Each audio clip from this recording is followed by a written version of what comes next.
La balado-diffusion de cette semaine est une présentation de JN Auto, vente et financement. Voiture presque neuve, plus de 35 véhicules électriques à partir de 50 $ par semaine. Est-ce que les véhicules électriques sont faits pour l'hiver? Bien sûr que oui. Les toutes dernières statistiques sur les ventes de véhicules électriques au Québec. Verrons-nous bientôt un pick-up de marque Tesla? La nouvelle Leaf 2019 pourrait avoir une batterie de 64 kWh. On en sait maintenant un peu plus sur la nouvelle Kia Niro. On passe d'un véhicule électrique à un autre. Que pensent ceux qui viennent de s'acheter une Hyundai Ioniq? À véhicule électrique 101, pourquoi les véhicules électriques ont-ils une conduite si fluide? Les événements à venir dans l'électromobilité dans les prochaines semaines. Tout ça et bien plus encore dans ce 25e épisode de Silence, on roule.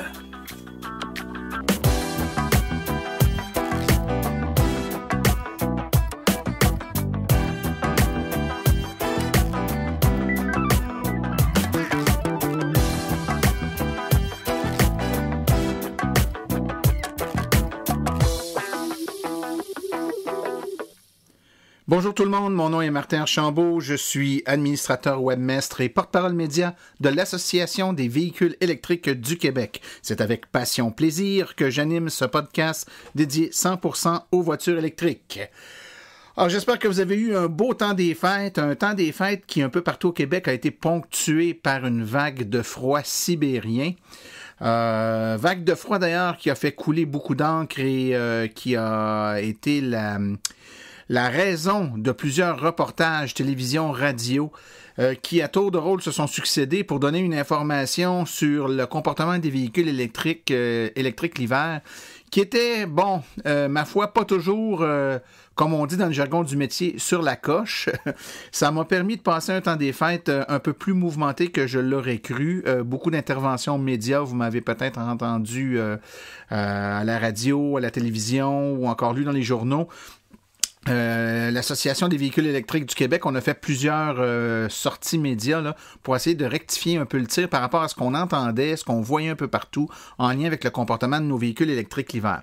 Bon, une chose est sûre, on a eu des hivers froids dans le passé. Je pense que quelque chose a été particulier cet hiver, en tout cas dans le temps des fêtes, c'est le nombre de journées successives pour lesquelles la température était, là, en tout cas dans la région de Montréal, aux alentours de moins 25, moins 28 degrés. Puis c'était encore plus froid que ça en région. Ça a duré plusieurs journées, en fait, presque 2 semaines là, avec des froids sibériens. Et bien évidemment, ça affecte les véhicules. En fait, puis je pèse mes mots quand je dis véhicules, ça affecte tous les véhicules à essence comme les véhicules électriques. J'avais des collègues là, de travail qui me disaient que normalement, ça paraît pas quand il fait une journée qui fait froid avec leur réservoir d'essence de 6 à 800 km, ça paraît pas trop. Mais sur 2 semaines, ils ont pu remarquer qu'ils faisaient dans certains cas 30 à 40% moins d'autonomie sur leur véhicule à essence. C'est-tu drôle? C'est pas mal la même chose qu'on avait avec nos véhicules électriques. Donc, c'est pas le manque ou l'autonomie qui baisse par temps très froid. C'est pas l'apanage des véhicules électriques, c'est l'apanage de tous les véhicules, en fait. Et une chose particulière à noter, cependant, dans le cas des véhicules électriques, il y a aucun problème de démarrage ou à peu près dû au temps froid, c'est-à-dire que la batterie de traction du véhicule qui se garde chaude de toute façon par la borne de recharge, par un système de protection de batterie là, qui la tient au chaud. Une voiture électrique, quand il fait froid, ça démarre. Ça va moins loin comme une voiture à essence, mais ça démarre. Donc, comme j'ai écrit à un moment donné, si j'ai le choix entre une voiture qui fait 500 km d'autonomie, mais que je suis pas capable de démarrer dans mon stationnement, puis une qui fait un peu moins que prévu, ou peut-être beaucoup moins que prévu, hein? On a eu des 40-45% de perte d'autonomie, là. J'aime mieux perdre 45% d'autonomie, mais être capable de démarrer et aller où je veux aller que de rester pris dans mon stationnement. Donc, ceci étant dit, on a fait le tour du sujet là, moult et moult fois pendant le temps des fêtes, mais je voulais quand même clore le sujet là-dessus. Les gens qui ont des véhicules électriques le savent. Les gens qui ont été bien conseillés de toute façon ont acheté des véhicules qui correspondent aux besoins qu'on a pour la météo qu'on a, c'est-à-dire qu'on essaie de tenir compte des pires situations puis de voir si on est capable d'y faire face. Donc, on a eu une période de grand froid. C'était un peu plus difficile, mais c'était difficile encore plus pour les véhicules à essence si on se fie au nombre de survoltages qui ont été faits par CAA Québec. Alors, ceci étant dit, je vous rappelle que la balado-diffusion est disponible sur le site web de l'association, mais également sur les grandes plateformes de balado-diffusion comme le iTunes Store ou encore sur le Google Play. Je vous conseille de vous abonner avec votre appareil mobile sur l'iTunes Store ou le Google Play. Ça vous permet de recevoir les épisodes directement sur votre téléphone mobile ou votre tablette, là. Au moment où elles sont disponibles, ça va être poussé directement sur votre appareil. Sur notre site web, il y a toute la procédure pour vous expliquer. Là, on vous explique comment faire, comment vous abonner. Et puis, si vous êtes abonné et que vous aimez nos balados-diffusions, s'il vous plaît, allez faire un petit tour sur iTunes et il y a un système d'étoiles là, pour donner votre appréciation. Quand vous nous mettez 5 étoiles, eh bien, ce que ça fait, c'est que ça... Évidemment, 5 étoiles et un petit commentaire, là, ça nous donne des points du point de vue d'Apple et on remonte dans la liste des balados-diffusions populaires, ce qui fait que on est plus vu et entendu par plus de gens, donc ça contribue à notre mission là, de démocratiser l'information autour des véhicules électriques. On a plein de gens qui nous écoutent, il y en a plusieurs qui me laissent des commentaires, puis je vous invite à le faire, hein, martin@aveq.ca, vos commentaires constructifs, bien entendu, des suggestions si vous en avez. Cette semaine, je salue au passage Richard Dubois et Daniel Moras, qui sont 2 auditeurs fidèles de la balado-diffusion. Messieurs, je vous salue, merci d'être là. C'est pour vous, tout d'abord, qu'on fait cette balado-diffusion-là. Et puis, si vous appréciez, ben, on en est plus qu'heureux. Alors, plusieurs sujets aujourd'hui, plusieurs nouvelles à venir sur le monde de l'électromobilité. Alors, on revient tout de suite avec les actualités dans le monde des autos électriques.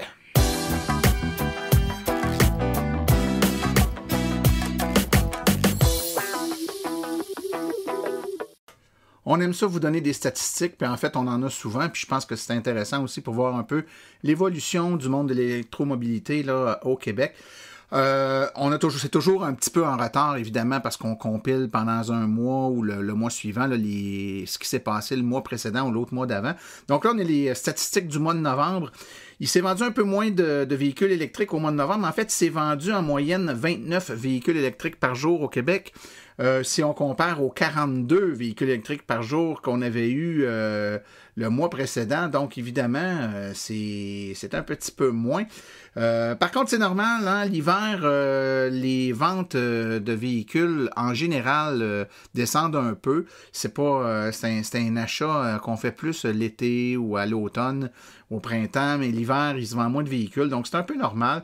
Mais quand même, au 30 novembre, on avait des statistiques qui nous indiquaient qu'on était rendu à tout près de 22 000 véhicules électriques. Ça inclut les tout électriques et les hybrides branchables, donc 21 454 pour être précis. Évidemment, il y a également des motos électriques. Hein? Il ne s'en vend pas beaucoup l'hiver, ça aussi on le comprendra, mais il y en a 118 quand même au Québec. 21 000, je fais juste vous dire, au mois de novembre, on était à 21 000. On est probablement là, tout près de 24 000 à la fin de l'année. Si on suit une logique, puis je vous la lance comme ça, puis ça vaut ce que ça vaut, c'est pas scientifique du tout, mais dans les 4 dernières années, à toutes les années, on a doublé le nombre de véhicules électriques. Là, c'est pas mal systématique depuis le début. Donc, si on continue cette logique-là et qu'à la fin de 2017, on était rendu à 24 000 véhicules ou à peu près, on devrait être rendu à 48 000 véhicules à la fin de 2018. Ce qui veut dire qu'on serait rendu à 96 000 véhicules à la fin de 2019. Et je vous rappelle, 96 000 véhicules, fin de 2019. L'objectif du gouvernement est de 100 000 véhicules pour 2020. Ce que j'essaie de vous dire par là, c'est que si la tendance ne faisait que se maintenir, c'est-à-dire qu'on double le nombre de véhicules électriques sur les routes année après année, on serait pas mal en droit de penser qu'on atteindrait l'objectif qu'on disait pourtant assez ambitieux du gouvernement de 100 000 véhicules électriques là, sur les routes pour 2020. Après avoir mis sur le marché des berlines, des voitures un peu plus sport, des VUS et tout dernièrement l'annonce là, du semi, donc un semi-remorque là, pour tirer là, de la marchandise, voilà que Tesla annonce qu'elle travaille à mettre en marché le plus rapidement possible une camionnette de type pick-up. Donc, après une certaine confusion sur le projet de camionnette électrique de type pick-up à l'événement Tesla Semi le mois dernier, Elon Musk a confirmé maintenant qu'il sera lancé, le modèle de pick-up sera lancé après le modèle Y. Musk avait déjà confirmé que le modèle Y, un petit VUS construit sur la plateforme, la même plateforme que le modèle 3, serait priorisé par la compagnie une fois la production de la modèle 3 bien lancée. Donc, lors du même événement, Musk a également publié la première image d'une camionnette, mais plusieurs croient toujours que c'est une blague. À venir jusqu'à date, Elon Musk nous a fait rire, mais pas parce qu'il prétendait lancer des modèles qui n'ont jamais vu le jour. Ça s'est toujours réalisé, donc qui sait, probablement une petite camionnette de type pick-up Tesla bientôt. Quoique non confirmé, des informations nous proviennent tout dernièrement à l'effet que la nouvelle Nissan Leaf 2019, donc non pas la 2018 qui va être livrée au Québec là, mois de février-mars prochain, mais la modèle suivant, qu'on attend comme étant une voiture ayant une plus grande autonomie, aurait tout au moins 360 km d'autonomie grâce à une batterie là, qui, selon toute vraisemblance, aurait entre 60 et 64 kWh de capacité. Donc, c'est une nouvelle génération de Nissan Leaf là, qui serait capable de parcourir là, facilement 360 km d'autonomie si on se fie là, aux véhicules qui ont des batteries de grosseur semblable avec une grosseur de véhicule semblable. Le constructeur automobile japonais a ensuite déclaré qu'une version à plus longue autonomie va être mise en place, mais également une version avec des améliorations à d'autres points de vue. On apprend que la nouvelle version du véhicule proposera une batterie de 60 kWh, mais également un nouveau moteur électrique de 160 kW et un chargeur intégré de 11 à 22 kW. Donc, juste pour qu'on se situe bien, là, le chargeur de niveau 2 sur 240 volts, ce qu'on a à la maison, là, généralement, ben, sur les premières générations de Leaf, c'était 3.3 kW. Sur les nouvelles versions, c'était 6.6. Il y a des chargeurs qui vont jusqu'à 7.2 embarqués, là, généralement, sur les véhicules. Et là, on parle que ça aurait de 11 à 22 kW, ce qui veut dire là, que sur 240 volts, ça voudrait dire là, une quantité de courant beaucoup plus grande que le 30 ampères auquel on est habitué actuellement. On apprend aussi que la nouvelle batterie aurait comme différence une technologie tout à fait différente. Premièrement, Nissan changerait de fournisseur de batterie et la nouvelle batterie serait équipée d'un système de gestion thermique et elle pourrait être rechargée avec une puissance allant jusqu'à 100 kW, soit le double des bornes de recharge rapide actuelles. Donc, aucun autre détail a été émis, mais en même temps, cette information-là, tout en semblant assez pertinente et cohérente avec les différentes rumeurs du milieu, ces informations-là n'ont toujours pas été confirmées de façon formelle par Nissan Japon ou Nissan Canada. La ville de Montréal, qui n'a pas toujours été très choyée en ce qui a trait aux bornes de recharge rapide, a vu quelques nouvelles bornes rapides être installées dans les derniers mois. La toute dernière vient d'être installée au 5656 rue Hochelaga à Montréal. Donc, c'est tout près, à l'intersection en fait de la rue Hochelaga et de la rue Dixon, là, tout près des accès pour aller prendre le pont-tunnel. On y propose évidemment une recharge rapide de 400 volts au moyen des connecteurs CHAdeMO et Combo. Donc, c'est un ajout important et nous savons que plusieurs autres bornes de recharge rapide devraient être installées dans la région de Montréal dans les prochains mois. Kia présente son modèle concept de la toute nouvelle Kia Niro électrique. Ce véhicule électrique présente des avancées technologiques significatives avec une autonomie de plus de 380 km, ce qui la place en compétition directe avec la Chevrolet Bolt ou encore la Tesla Model 3 de base. C'est une version qui serait équipée d'un moteur électrique de 150 kW et d'une batterie de 64 kWh.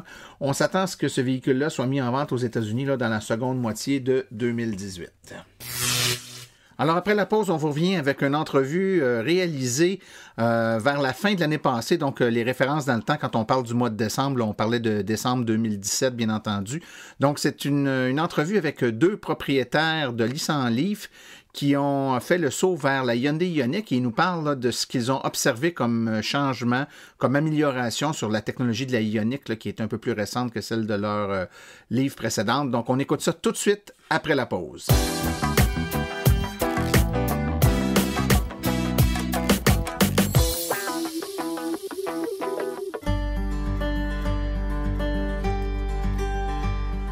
La mission de l'AVIC se résume comme suit.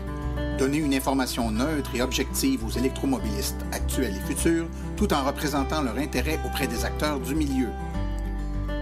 L'AVEQ se veut aussi un acteur stimulant en matière de politique québécoise en transport électrique avec plusieurs participations à des commissions parlementaires. Elle est également une référence en électromobilité pour de nombreux médias québécois. Ce que vous pouvez faire pour l'AVEQ? Si vous avez une bonne plume, nous recherchons des rédacteurs. Si vous êtes propriétaire de véhicules électriques, participez à nos forums pour partager votre expérience. Vous connaissez un propriétaire de véhicules électriques? Faites-lui connaître notre site. Vous connaissez un vendeur de véhicules électriques? Laissez-lui notre carte d'affaires. Vous voulez installer une borne chez un commerçant ou au travail? Consultez nos guides. Vous voulez vraiment nous faire plaisir? Devenez membre de notre association. Vous voulez devenir partenaire ou annoncer sur notre site? Contactez-nous à info@aveq.ca. L'Association des véhicules électriques du Québec, la référence en électromobilité.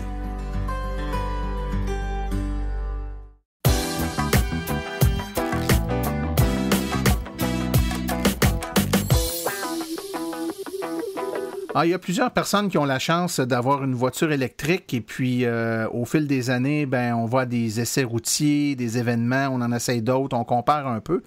Puis certains chanceux sont rendus à leur deuxième, il y en a même qui sont rendus à leur troisième voiture électrique de laquelle ils sont propriétaires. J'ai la chance aujourd'hui d'avoir avec moi deux propriétaires de Hyundai Ioniq. Puis en fait, je voulais parler de la Hyundai Ioniq, mais je voulais aussi parler de la Hyundai Ioniq en la comparant avec d'autres véhicules qu'on a essayés ou qu'on a possédés. Et c'est dans cette optique-là qu'aujourd'hui, je suis avec Daniel Brevet et Jean-François Fortin. Bonjour, messieurs. Bonjour, Martin. Écoutez, les deux, vous possédez une Hyundai Ioniq et je me trompe-tu si je dis que les deux, vous aviez une Nissan Leaf avant? C'est en plein ça. Oui, c'est en plein ça aussi. Nous, on a encore la Leaf. C'est ma conjointe qui conduit la Leaf. C'est moi qui conduis la Ioniq. OK, donc c'est toi qui as gagné. C'est ça? Non, c'est moi qui ai perdu pendant 2 ans. OK, c'est le retour du balancier, c'est bon ça. C'est bon.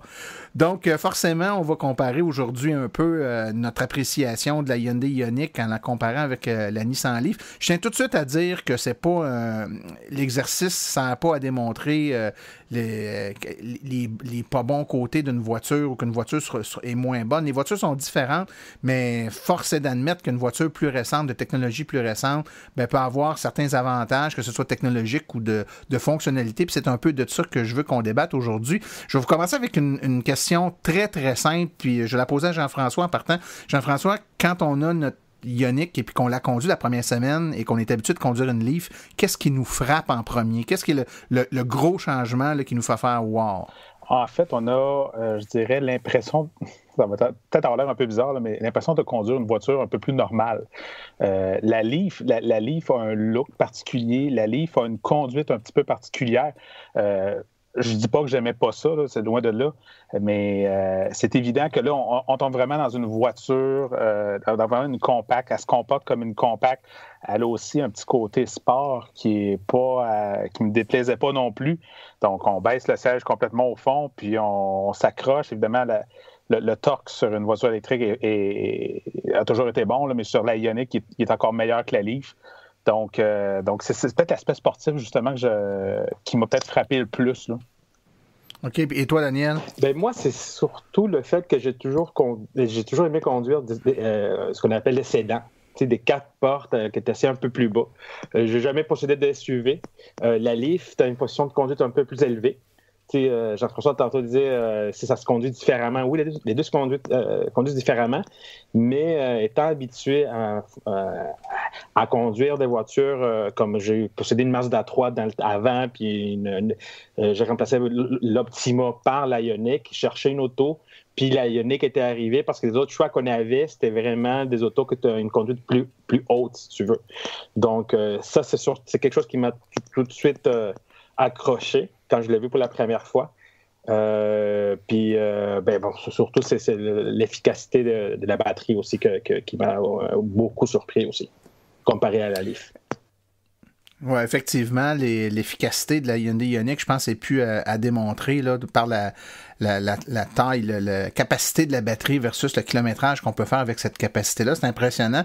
Il y a beaucoup de personnes qui nous ont parlé d'une beaucoup plus grande précision de la part de l'évaluateur d'autonomie. Aucune vous l'avez remarqué? possible. Aucune comparaison possible. Évidemment, on compare avec la Leaf, là, mais il n'y a aucune façon de comparer les deux. Là. C'est pas du tout la même chose.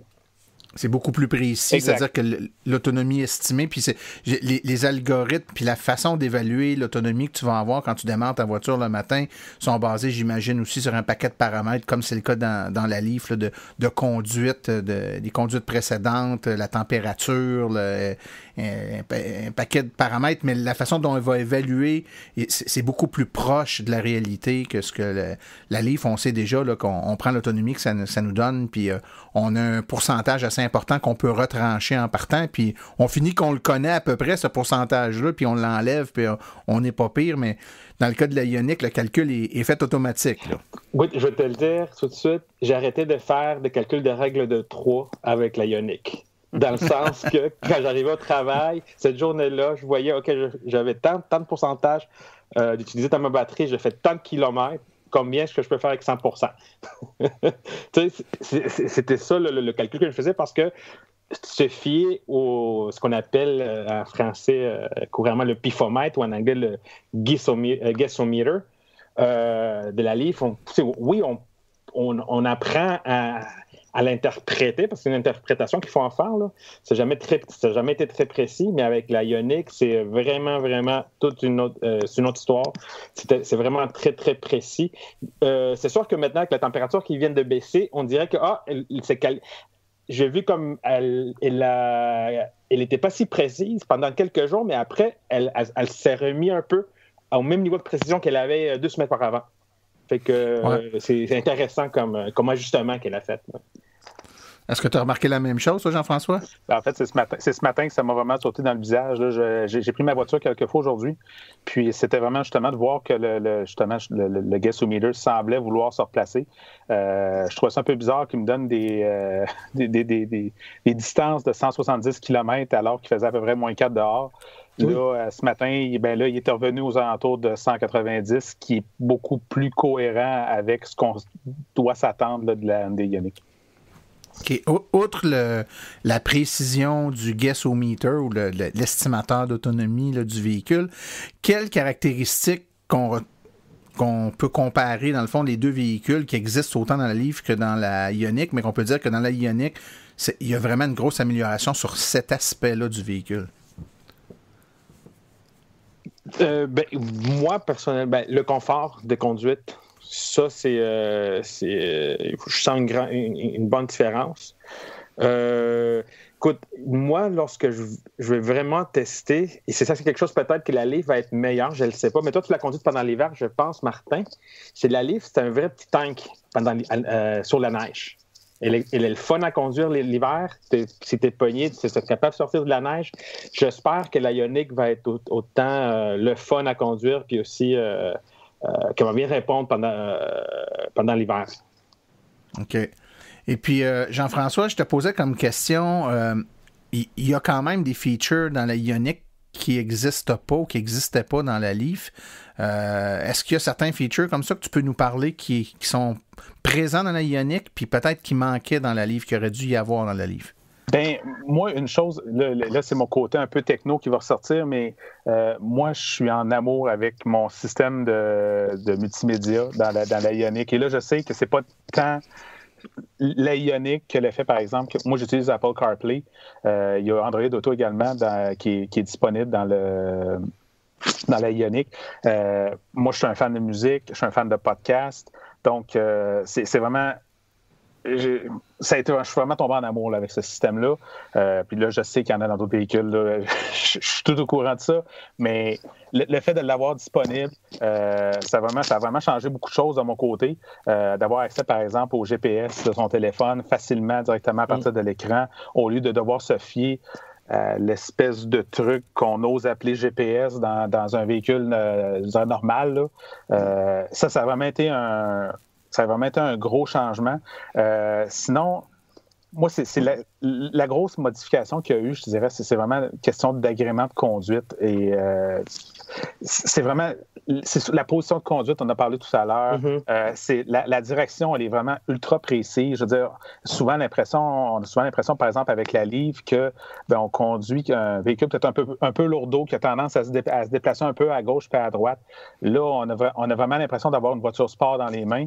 Puis je dis ça, puis il y a 3 modes de régénération. En fait, 4 si on inclut la roue libre dans la Ioniq. Dans la Leaf, on doit se contenter seulement du mode drive ou du mode B. Là, dans le cas de la Ioniq, on parle de la roue libre et on parle de 3 niveaux de régénération. Et on peut les activer à partir de palettes qui sont directement au volant. Et je suis obligé de vous dire que moi, personnellement, c'est le genre de choses que j'apprécie énormément parce que là, sans dire que c'est de la conduite d'une voiture manuelle, on retrouve un certain feeling quand même à justement jouer avec la régénération, par exemple, pour pouvoir décélérer. Moi, je me surprends régulièrement à jouer avec les palettes là, pour soit tomber en roue libre, soit me mettre en niveau 1, 2 ou 3. Quand on va arriver, par exemple, à un arrêt, là, à ce moment-là, moi, je décélère progressivement. Donc, je suis en roue libre, je vais me mettre en niveau 1, niveau 2, niveau 3. Puis, j'aurais apprécié beaucoup qu'on puisse faire une conduite à une pédale, par exemple, comme on l'a dans la i3, par exemple, la BMW i3. Mais là, jusqu'à 15 km, ça décélère. Sinon, après ça, il faut vraiment appliquer les freins dans la Ioniq. Mais c'est déjà une nette amélioration pour moi par rapport à la Leaf. Là. Ça aussi, ça a été un gros... pour moi, c'est une plus-value importante. Là. OK. Toi, Daniel, sur les aspects qu'on vient de discuter, donc par rapport au système, tout le système de navigation, puis de connexion avec CarPlay ou Android Auto, c'est quelque chose que tu utilises et que tu apprécies dans la Ioniq? Oui, je rejoins Jean-François sur ces détails-là. Oui, je suis tout à fait d'accord avec tout ce qu'il vient de dire. Mais si on reste dans le techno, il y a quelque chose que c'est pas le défaut de la Ioniq, c'est le défaut de Hyundai Canada, qu'on n'a pas accès à la connectivité avec la Ioniq qu'on a avec Nissan Leaf. Tu sais? C'est quand même quelque chose, on va se le dire, c'est quand même quelque chose, c'est inconcevable. Et voilà, écoute, le fait, et là sûrement que ma conjointe va en rire un peu, elle me dit, c'est pas juste que toi, tu es capable de savoir où est-ce que je suis avec mon auto, mais moi, je suis pas capable de savoir où est-ce que toi, tu es avec ton auto. Parce que c'est les gens qui ne se connaissent pas avec la Nissan Leaf, avec le Nissan Connect ou le CarWin dans le temps, mais je pense que ça, c'est une fonction seulement de 2016 en montant, qu'avec l'application, tu peux savoir où est-ce que ton auto se trouve par GPS. Tu peux le savoir vraiment. Moi, je le dis beaucoup. Si ma femme me dit, regarde, je pars du travail, puis là, ça fait longtemps, t'es où? Puis là, je regarde, elle est presque arrivée, on part le souper. Tu sais? C'est anodin, là, mais c'est des petites choses mais ça, c'est juste pour le GPS, mais de partir un chauffage avec ton téléphone. Une journée avec, il y a du verglas, c'est arrivé avec la Leaf. Ma femme, elle n'avait pas l'application sur son téléphone. Elle m'appelle de son travail, on voit un texto. Peux-tu partir? Je pars à telle heure. Peux-tu partir? On s'entend. Moi, je suis à Saint-Hubert. Elle est dans l'ouest de l'île de Montréal. Peux-tu partir le chauffage pour que quand moi j'arrive, là, je n'ai pas à gratter? C'est des choses, c'est des petits détails, là, mais c'est énorme qu'on ne soit pas capable, 2017, d'avoir ça dans une auto électrique qui vient de sortir. En tout cas, c'est inconcevable. Là. Mais on dit que pour 2018, peut-être, ça va venir. On verra. Et Daniel a bien pointé le problème. Le problème ici, c'est Hyundai Canada. Il y a vraiment une décision un peu bizarre qui a été prise. La Ioniq était probablement le modèle idéal pour introduire BlueLink, qui est la technologie, je vais dire équivalente. Là, on s'entend, c'est pas équivalent, c'est pas tout à fait exactement la même chose, là, mais c'était le bon véhicule pour amener BlueLink au Canada. Et puis, ils se sont obstinés à ne pas l'installer. Présentement, il est seulement disponible sur l'Elantra GT et la Sonata. C'est vraiment décevant. Moi, c'est le gros défaut de la Ioniq, selon moi, c'est ça, présentement. OK. évidemment, il y a plusieurs personnes qui nous écoutent ou qui vont nous écouter puis qui sont à l'étape soit de se magasiner leur premier véhicule électrique ou alors qui sont à l'étape peut-être de vouloir changer de véhicule électrique. Et là, ils sont en train de regarder un peu ce qui existe dans les autres modèles disponibles. Et quand je dis disponible, je présume probablement faussement qu'il y en a chez les concessionnaires. Mais ce que je veux dire, c'est que c'est des modèles qui ont déjà été annoncés, qui sont sortis, là, qu'il y en ait dans les cours des concessionnaires ou non. Et puis là, ils se posent la question vers quoi je devrais aller, peut-être la nouvelle Nissan Leaf 2018 qui aura des caractéristiques qui, sur certains aspects, ressemblent beaucoup à ce que vous parlez, la conduite One Pedal, le système de navigation qui est compatible CarPlay, etc. Pour peut-être aller avec une Bolt, peut-être aller avec d'autres modèles de véhicules. Actuellement, si on avait à comparer la Ioniq avec les autres véhicules du marché, mais dans un sens plus large maintenant, pas juste en la comparant avec votre Leaf, là, quelle est la longueur d'avance? Quel est l'élément qui fait que la Ioniq se démarque des autres véhicules? Quels sont ses points forts? Moi, je vais y aller. Il y a l'agrément de conduite. Évidemment, là, tout est une question de goût également là-dedans. Pour avoir essayé la e-Golf aussi, de Volkswagen, c'est une voiture qui est très intéressante à conduire. L'autre côté aussi, il y a une question d'efficacité énergétique aussi. Quand on parle d'une batterie de 28 kWh, pour être capable de faire, j'ai fait du 250 km cet été. Là. Je veux dire, c'est quand même 28 kWh, c'est monstrueux. Là. Je ne sais pas, je me suis retrouvé, on s'est ramassé dans les collines de Charlevoix pendant les vacances. Puis être capable de revenir sans se recharger ni à Baie-Saint-Paul, ni à Saint-Tite-des-Caps. Moi, j'habite dans la région de Québec. Je veux dire, il n'y a pas une voiture. C'est pas vrai. J'exclus totalement les Tesla du dossier, là, mais j'aurais pas pu faire ça avec une Leaf. J'aurais même pas pu faire ça avec une e-Golf. Là. Il n'y a pas de véhicule. Oui, il y a la Bolt, mais bon, la Bolt a ses défauts. Là. Mais je veux dire, dans les véhicules, je dirais on va dire moyen de gamme, si on veut, par exemple, au niveau de l'électrique 100%, la Ioniq, pour moi, est pas mal toute seule dans sa catégorie. Là. Daniel, ton opinion? Oui, j'avance sur la même opinion de présentement, c'est l'auto. Je me rappelle très bien au mois de... Ça a été annoncé ici, on le voyait, on commençait à en entendre parler au mois de mars, avril. Les premières personnes ont fait les commandes, puis ils l'ont reçu aux alentours du mois de mai. Puis les gens, ils parlaient de la grosse différence. Et c'est souvent des gens qui avaient déjà eu, c'est très souvent une Leaf auparavant. Puis ils disaient que c'était déjà dans le temps, c'était l'auto à avoir en 2017. On s'entend que dans le domaine de l'auto électrique, c'est un peu comme ce qu'on avait dans le temps de les cellulaires, peut-être les ordinateurs des années 90. À chaque année, il va y avoir des améliorations. Je te dirais tout de suite, si quelqu'un me demande quelle est la voiture que je devrais racheter, on s'entend qu'en partant, je lui demande quels sont tes besoins pour bien l'orienter. Mais si je vois que la personne a comme les mêmes habitudes de déplacement que j'ai présentement, c'est-à-dire c'est une centaine de 80 à 100 km par jour entre le travail, courir après avec les enfants, les activités, puis les commissions à faire, et tu cherches un agrément de conduite, la Ioniq, c'est l'auto à avoir. Si on s'entend ton budget, il n'y a pas de limite, mais là, il y a d'autres autos qui s'offrent à toi, pour ne pas la nommer la Tesla. Mais dans ce créneau de 36 000 à 42 000 $, c'est l'auto à avoir présentement. La Leaf arrive en 2018, on s'entend. Est-ce que l'agrément de conduite de la Leaf va changer par rapport à ce qu'elle est maintenant? Je ne le sais pas. Ça reste à voir, mais encore une fois, c'est 2017, début 2018, c'est l'auto à voir. Le problème, c'est ce qu'il y en a des autos en stock présentement.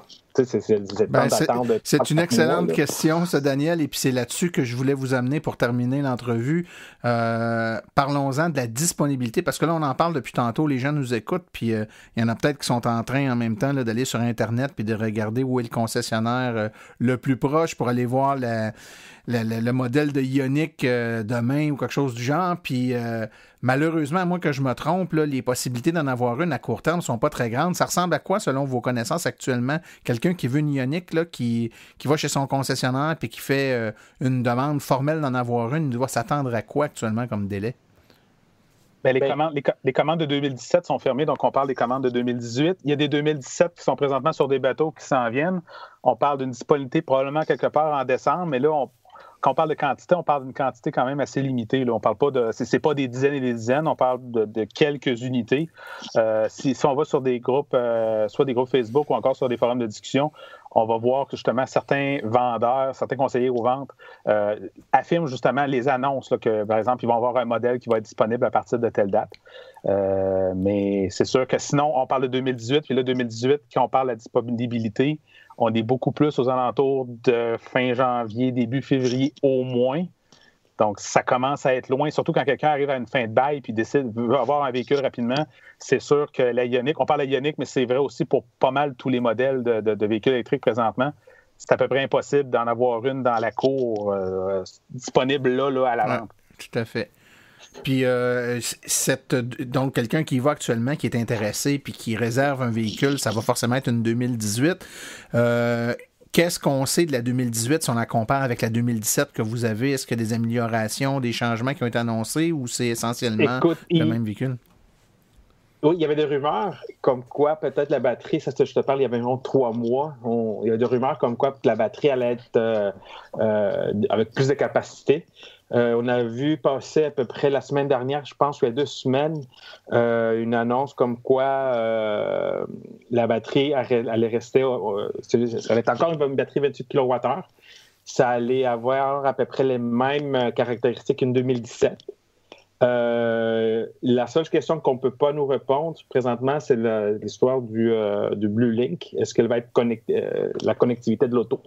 Ça, on ne le sait pas encore. Mais de ce qu'on a entendu dernière semaine, ça va être peut-être à peu près un copier-coller de la 2017.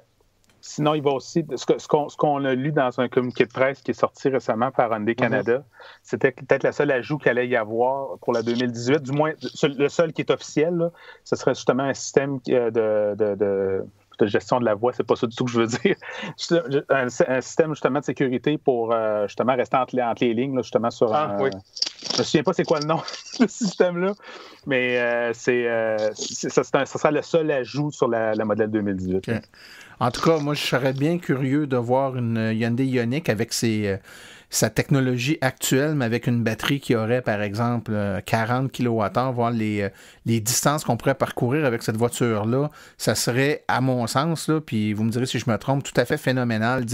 Voire même mettre une 60 kWh pour comparer véhicule à véhicule, une Chevrolet Bolt avec une Ioniq, avec 2 capacités de batterie équivalentes en termes de kilowattheure, mais regarder la différence de rendement sur la distance parcourable, je pense que ça serait extrêmement troublant de voir l'efficacité de cette voiture-là. Il faut faire attention quand même parce qu'une batterie, justement, par exemple, même de 40 kWh va être plus lourde. Donc, c'est sûr qu'à ce moment-là, il va y avoir une perte au niveau de l'efficacité de la Ioniq, mais effectivement, on n'a aucune façon de le chiffrer présentement. Oui, ça serait bien intéressant. Messieurs, Jean-François Fortin et puis Daniel Brevet, merci beaucoup de votre disponibilité pour le podcast cette semaine. Ça fait plaisir. Merci. Ça fait plaisir. Merci. Bye-bye.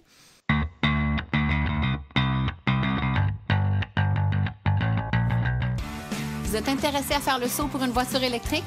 Vous considérez choisir une voiture d'occasion? Rendez-vous chez JN Auto. Avec plus de 35 modèles presque neufs en stock, c'est définitivement le chef de file lorsque vient le temps de vous procurer un véhicule électrique. En plus des prix déjà très compétitifs, JN Auto offre un rabais exclusif aux membres hors de l'Association des véhicules électriques du Québec. Une réduction supplémentaire de 299 $ sur le prix affiché à l'achat de votre véhicule. Une seule promotion disponible par achat.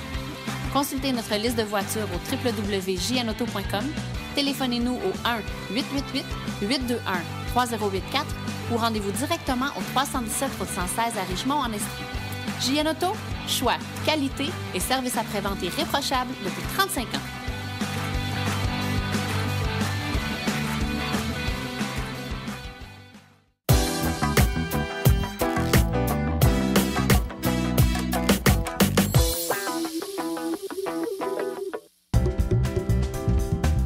Voiture électrique, 100 Bonjour Martin, mon nom est Nathan et j'ai 11 ans. Mon père a une voiture électrique et je me demande pourquoi il n'y a pas de coût quand ça accélère, contrairement à la voiture à essence de ma mère. Merci beaucoup pour ta question, Nathan. En fait, j'essaie de comprendre ce que tu me demandes là, et tu me dis pourquoi il n'y a pas de coût quand la voiture électrique accélère comme la voiture à essence de ta mère. Eh bien, il y a une raison principale pour ça, en fait, puis c'est pas nécessairement dû au fait qu'elle est électrique. Je te dirais que la principale raison, pour te l'expliquer, je vais essayer de comparer ça avec ton vélo. Nathan, tu as sûrement un vélo, par exemple, un vélo 10 vitesses ou 15 vitesses ou peu importe, 18 vitesses. Là. Donc, tu as un petit levier sur le guidon, là, pas très loin du guidon, qui te permet de changer de vitesse. Puis quand tu changes de vitesse, qu'est-ce qui se passe? Tu remarques que la chaîne de ton vélo passe d'une petite roue dentée à une roue dentelée qui est un peu plus grande ou un peu plus petite. C'est ce qu'on appelle un changement de vitesse. En fait, c'est comme une transmission. Puisqu'on change le ratio entre une roue qui a un certain nombre de dents avec un certain diamètre, comme celle qui est prise après ton pédalier, puis une autre roue dentelée qui est plus petite, par exemple, à l'arrière de ton vélo, ça donne un rapport de vitesse qui fait que pour chaque tour de pédale que toi tu fais avec ton vélo, ben la roue en arrière, elle va tourner, elle, 2 coups, 3 coups, 4 coups. C'est ça les différentes vitesses et c'est ce qui fait que c'est plus ou moins forçant quand tu pédales. Dans certains cas, c'est pas forçant du tout, mais tu dois pédaler plusieurs tours de pédale pour que ton vélo avance un peu. Puis dans d'autres situations, ben c'est plus forçant, mais quand tu fais un tour de pédale, ben tes roues peuvent faire 4 ou 5 tours, elles en revanche. Donc c'est beaucoup plus fort, mais ça demande plus d'énergie de ta part. Une voiture à essence, ça a une transmission de la même façon. Évidemment, c'est pas nous qui pédalons, hein, c'est un moteur au gaz. Et puis, c'est une transmission qui, sur une voiture automatique, va passer de la première vitesse à la deuxième, à la troisième. Plus on accélère, plus la voiture prend de la vitesse, ben, plus le rapport de la transmission change pour rendre le véhicule, là, être capable de faire rouler le véhicule plus vite. On a besoin de moins de force, mais on a besoin de plus de vitesse. Alors que lorsqu'on est immobile, on a besoin de plus de force, mais on roule moins vite. Dans le cas d'une voiture électrique, il n'y a pas de transmission comme ça. Et c'est ce qui fait qu'il n'y a pas de coût, parce que quand on change de vitesse, fais juste penser avec ton vélo, pendant que tu es en train de pédaler et que tu changes de vitesse, là, ça donne toujours un coup dans le pédalier, tu le sens, parce que pendant un petit moment, on est entre la vitesse 1 et la vitesse 2, ou entre la vitesse 2 et la vitesse 3, puis ça donne comme un coup qu'on ressent là, dans la structure du véhicule. C'est la même chose avec une voiture à essence qu'avec avec un vélo, par exemple. Donc, évidemment, c'est imagé, hein, le fonctionnement d'une transmission d'un véhicule, là, c'est plus complexe que sur un vélo, mais c'est juste pour t'expliquer les grandes lignes. Sur une voiture à essence, c'est comme ça, mais sur une voiture électrique, il n'y a pas de transmission. C'est comme un petit moteur électrique là, que tu peux imaginer, avec un petit bouton que tu tournes. Plus tu le tournes vers la droite, plus tu envoies d'électricité au moteur, plus le moteur tourne vite. Un point, c'est tout. Le moteur électrique ayant un couple constant, donc une force constante, et ce, peu importe la vitesse, on n'a pas besoin d'avoir d'engrenage comme ça, puis on fait tout simplement faire accélérer le véhicule en lui envoyant plus ou moins d'énergie pour être capable de le faire tourner plus ou moins vite. Alors, c'est juste ça, c'est aussi simple que ça, puis ça explique pourquoi, en grande partie, un véhicule électrique, c'est super doux à conduire, c'est agréable, ça ne donne pas de coups, il n'y a pas de soubresaut, puis les gens qui conduisent des véhicules électriques vont dire que c'est une conduite très relaxante, très calme, principalement à cause de ça. Alors, merci beaucoup, Nathan. Si à la maison, vous avez des enfants qui ont des questions, ne pas vous gêner, vous les enregistrez avec votre téléphone intelligent là, avec la fonction dictaphone. Vous m'envoyez le fichier audio à martin@aveq.ca et je me ferai un plaisir de répondre aux questions lors de la prochaine balado-diffusion.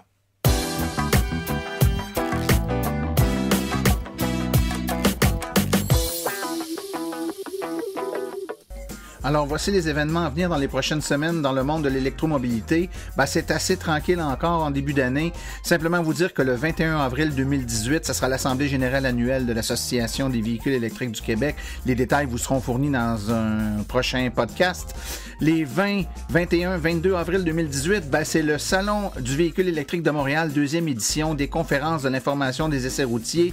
Les détails également vont suivre très bientôt. Et un peu plus loin dans la saison, le 11 août et les 15 septembre, ce sera respectivement Saint-Roch en fête et le VFest de Rawdon. Les informations vous seront données très bientôt. Restez à notre écoute.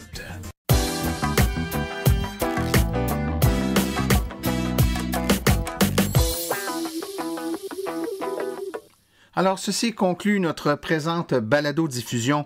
L'AVEQ remercie tous les collaborateurs, particulièrement Daniel Brevet, Jean-François Fortin et Nathan pour leur participation aujourd'hui. La reproduction ou la diffusion de l'émission est permise, mais l'Association des véhicules électriques du Québec apprécierait en être avisée. Toutes questions concernant l'émission peuvent être envoyées à l'adresse martin@aveq.ca et pour les informations générales regardant l'électromobilité ou l'association, veuillez plutôt écrire à info@aveq.ca. Pour vous renseigner et avoir accès à toute la documentation de l'AVEQ, visitez le www.aveq.ca. Et je vous rappelle que sur notre site web, afin de vous faciliter la tâche, vous avez accès aux archives de nos balados ainsi qu'à des hyperliens vers les sites web mentionnés aujourd'hui, le tout directement au www.aveq.ca/silence. Mon nom est Martin Archambault et d'ici la prochaine balado, j'espère que vous attraperez la piqûre et direz vous aussi, silence, on roule.